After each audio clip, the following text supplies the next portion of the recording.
Hey guys, welcome to the Seven Figure Box Show. My name is Andrew Frezza, and today we're going to be talking about what are you willing to give up to be successful. And when I say the word give up, what I'm really talking about is trading. I like this idea of trading better than giving up. And trading is this idea that in order to create room for the things that we want to accomplish with our business, with our personal life, we need to be able to give up some things that are already in place that are sucking up time, sucking up energy, and probably actually leaving us less fulfilled, less happy than we think those activities are. And I want to approach today's show from this perspective of self-awareness. There's no shortage of people out there telling you to work hard, telling you that you need to give up stuff, that you need to hustle. And this podcast is definitely going to have an element of that today. But I want you guys to be self-aware around these things because I want you to figure out really if this is the path that you want to be on long term. You know, when we talk about entrepreneurship and being a gym owner, being a small business owner, it's not meant for everybody. And if you're someone who's listening to this episode or watching this show and you start to hear some things that don't resonate with you or don't click with you, then it's possible that you could learn now or learn early on that this isn't the journey that you want to be on. And that small business side, that entrepreneurship side isn't for everybody. So if doing these things, giving up things feels like giving up things, it does not feel like a trade, that's something that you want to think about and address before you go too far down this path of entrepreneurship. And when I say this phrase self-awareness, what I'm really saying is we need to figure out if the things that we need to do to be successful in business are really the things that are going to give us joy and happiness and fulfillment long term.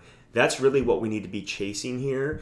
It doesn't mean that business is going to be easy and the things that you're going to do are going to be really hard actually, but those things should give you more fulfillment and joy, more so than they should be stressful or bring you down or feel like sacrifice. And that's really the thing here, is that if too many of the things that you're doing feel like sacrifice, then I would suggest actually pivoting and no longer being a gym owner and looking to find actually a great career somewhere.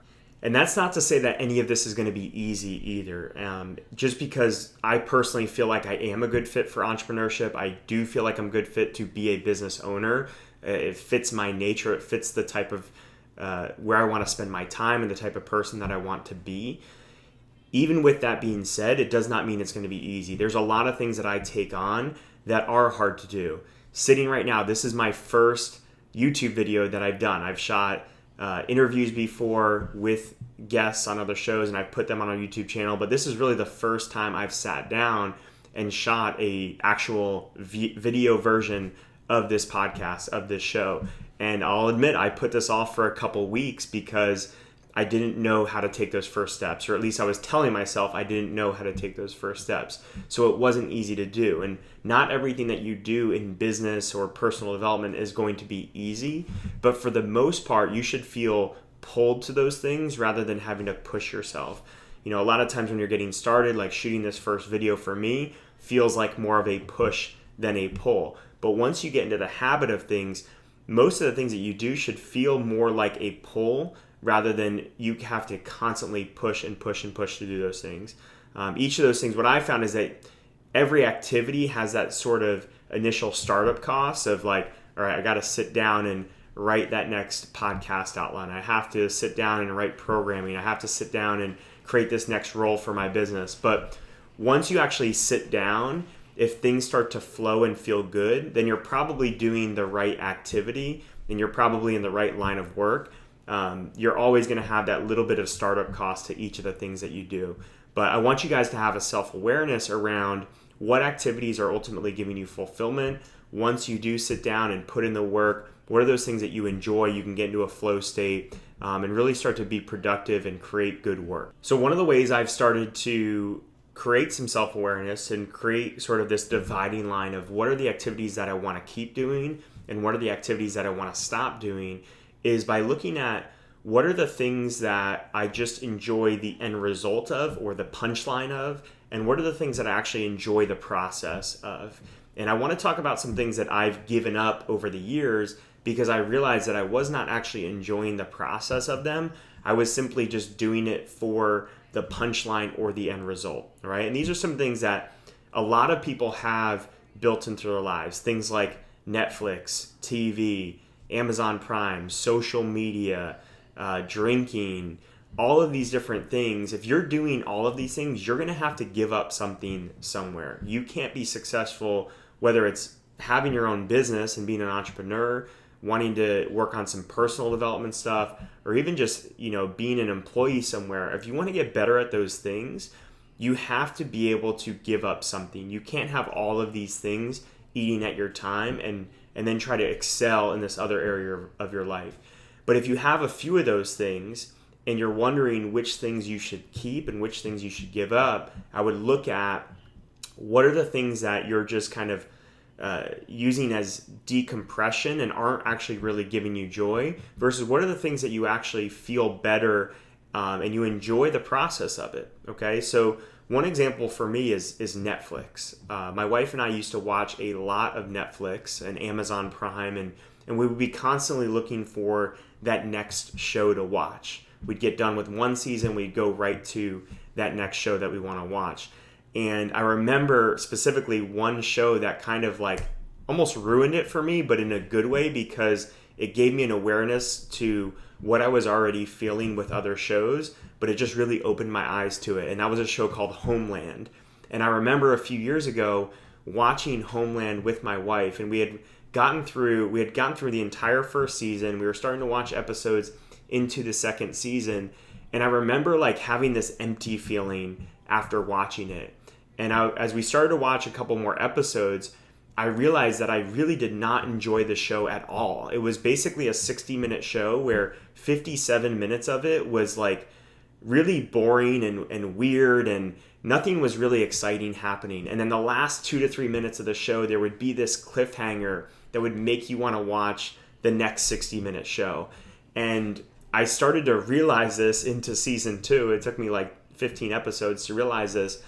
But I realized that I was getting no enjoyment out of the show, but I just wanted to figure out what was going to happen. That was my only reason for watching the show, is I wanted to figure out what was going to happen. And I saw this pattern happen with other shows like Bloodline and Stranger Things. And if you like those shows, sorry for hating on those shows, but I just realized this with almost every single Netflix and Amazon Prime show that was out there, is that most of the show was not interesting or exciting, at least to me personally, but they were really good at creating this punchline or this cliffhanger that was going to make you want to watch another episode. And that's what gets people binging show after show after show. And I just realized that for me, most Netflix shows just felt like they would be better 90-minute movies, and I'm spending hours upon hours watching season after season when I could have just watched a really good 90-minute movie and gotten the gist of what was going to happen in that. So another example for me is fantasy football. Fantasy football is something that I used to love playing. I probably played in leagues for about 10 years straight, and recently have stopped playing over the last couple of years. And it's fresh in my mind because I was just invited to play in a league a couple weeks ago, and I went back and forth about playing and eventually just turned the invite down because I remembered the reason that I stopped. And the reason that I stopped is that I was no longer getting enough joy out of the process of playing fantasy football. I would get excited if I would win a week, and I would be able to ride that high end of the week. But if I lost a week, it was having a negative impact on my week. Also, I was giving up Sundays to watch football when I'm not someone who really, I like watching sports here and there, but I don't want to be the person that's sitting down for 6, 7, 8 hours on a Sunday having to watch football because I feel pulled to the TV or feel pulled to my phone to constantly be refreshing the scores and seeing who scored a touchdown or who caught a big pass. And, I started to learn myself that it just wasn't something that I wanted to prioritize my time and energy around. And I've also just learned with myself that I'm someone who likes to have control over the outcome of something. If I'm going to do something, especially that's competitive based, like a fantasy football league, yes, you have some control over deciding on who's on your team, who you're going to pick up on waivers, who you're going to draft, who you're going to have in your lineup, but you can't control the outcome in a given week. you can only set your lineup and hope for the best. And I'm someone that kind of prefers to play sports or, run a business or build a business and do things that I feel like I have control over the outcome, and my effort can create a better result, even in something that is supposed to be more relaxing and more for fun, like fantasy football. I still prefer to have that control. So that was just a big awareness piece for me to realize, when things were good with fantasy football and I had a great week, I enjoyed it. I had fun. I went into the next week in a good mood. But when things were bad, I'd be staying up late on a Sunday or Monday night. I'd be refreshing my phone a lot,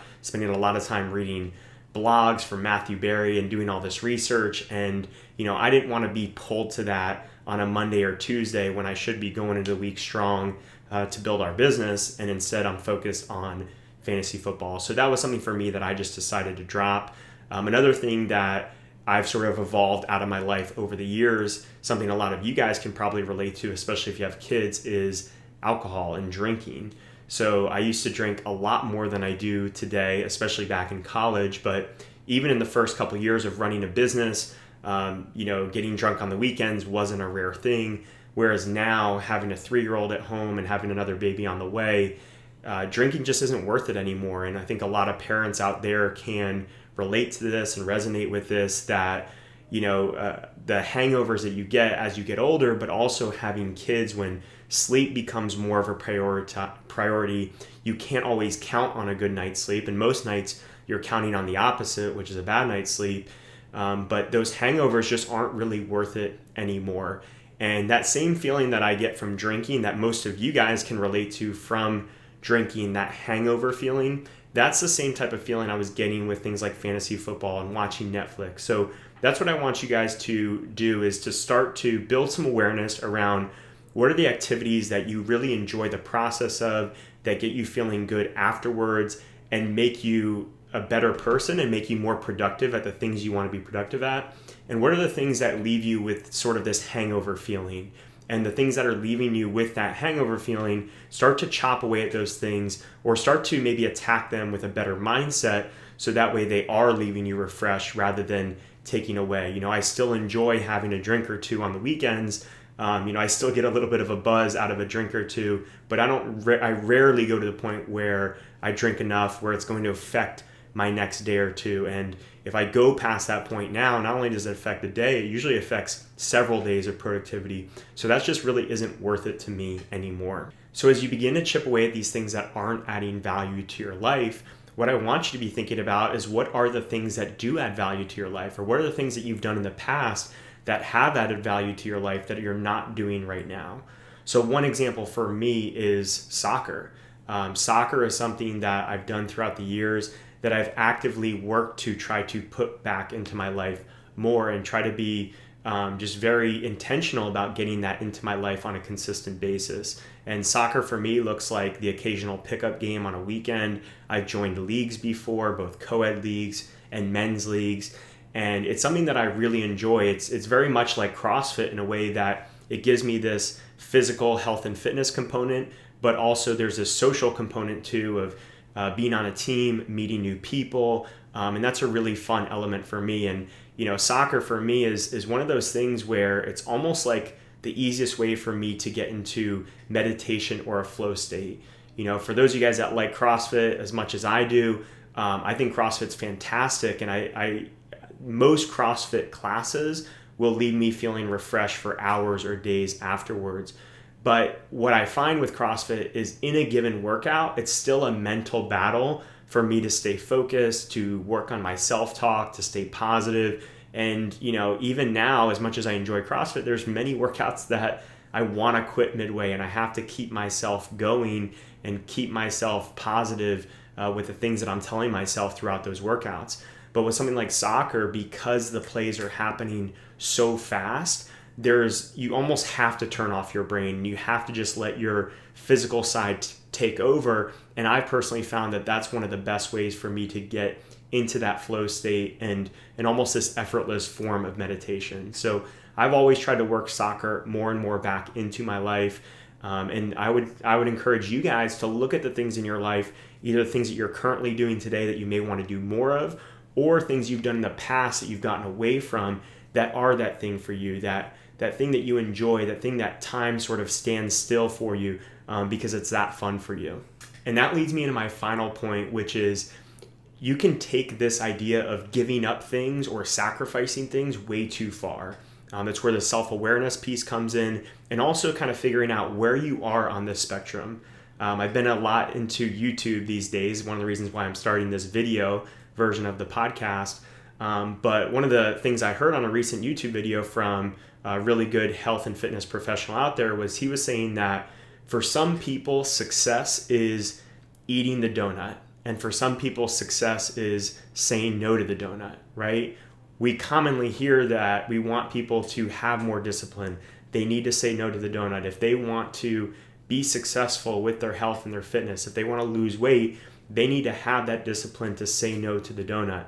But for others that already have a lot of discipline in their life and are very good about saying no to things, success for them might actually be saying yes to the donut, right? It doesn't necessarily have to be a donut either. It could be the thing that you really want to enjoy guilt-free. But for someone who's already had a lot of success, they're at probably their goal weight or on their way to their goal weight, and they're doing a lot of things right, for them, success is having that cheat or having that food that they're going to really enjoy and not letting it mentally or physically derail them from their long-term goals. So I want you guys to be thinking about discipline and chipping away at some of these extraneous activities the same way. If you're someone who has, Netflix and drinking with your buddies and, fantasy football and golf and all these things in your life, you need to start chipping away at those things if you want to be successful. But if you've already done a great job of chipping away at those things, then maybe you actually benefit from doing some of those activities, adding some of those activities back in and doing it guilt-free and, really going all in and being present in those activities so you can then go back to your business or go back to personal development and be more present with those things. Okay, so that's what I'm going to leave you with, guys, in this first video episode of the 7 Figure Box Show, and we'll talk to you soon.